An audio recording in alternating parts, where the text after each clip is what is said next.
Hi, I'm Jeff MacArthur, and for this week's Tech Tips, I'm going to talk to you a bit about some email etiquette and some ways that can help you and help others you're sending email to deal with the difficulties of searching through emails, minimizing email traffic, and more. So first of all, and maybe the most important point, subject lines. Your subject line on your email must be descriptive and reflect the content of an email. If you receive an email from somebody that you have to respond to and you know it's going to be a back and forth for a while, feel free to change their subject line. What I typically do is change the subject line to something relevant and then include their previous subject line just in brackets at the end of that subject line.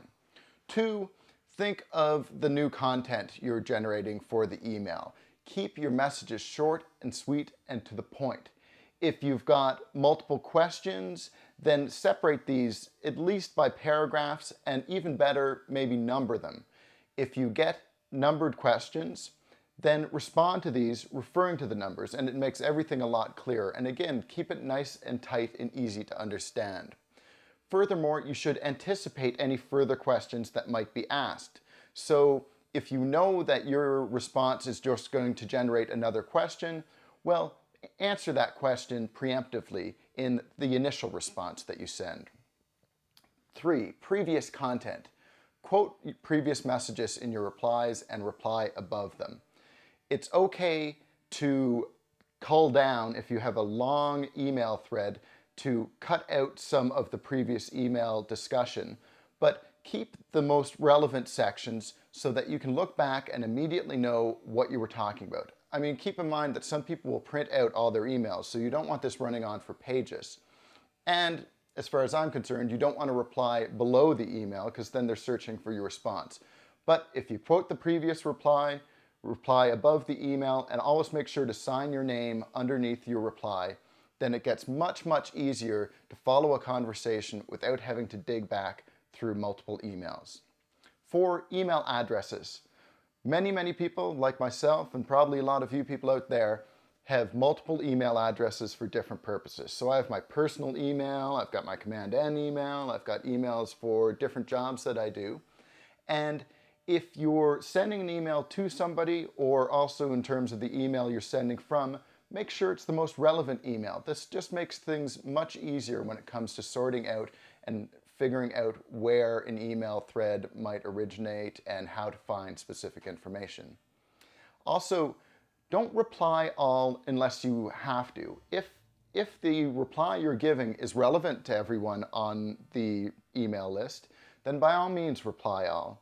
But if it isn't, then cull down that list to where you get to the people that will actually care about your response.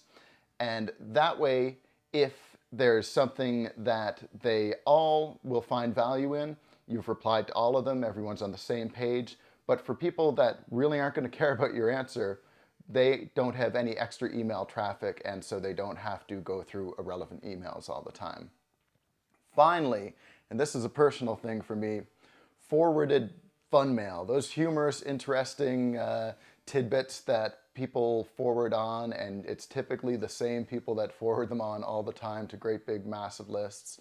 First of all, if you forward on to a big list of people, always BCC them so that everyone's not getting everyone else's email addresses.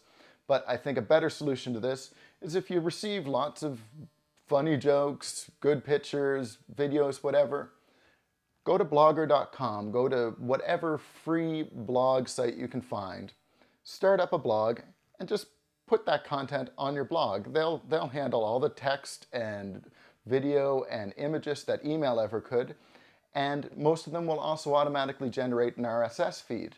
So that way, people who you'd like to share this stuff with, and some people certainly do like to, I've found some great things that I'm glad I received, but it allows them to go and see that information on their own terms, and it doesn't interrupt their workflow during the day, and it doesn't clutter up their email boxes. So create a blog, put all that great stuff up there that you receive in your email, and then send out an email and let people know, hey, I've got this blog with all this cool stuff on it.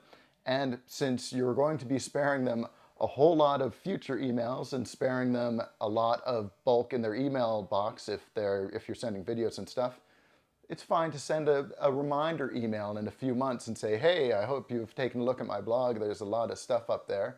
And it gives you your own little footprint in cyberspace too, while helping us deal with the monstrous overflow of email traffic that's being generated these days. So there's a few tips. There'll be a few more in the future. I'm Jeff MacArthur. Enjoy.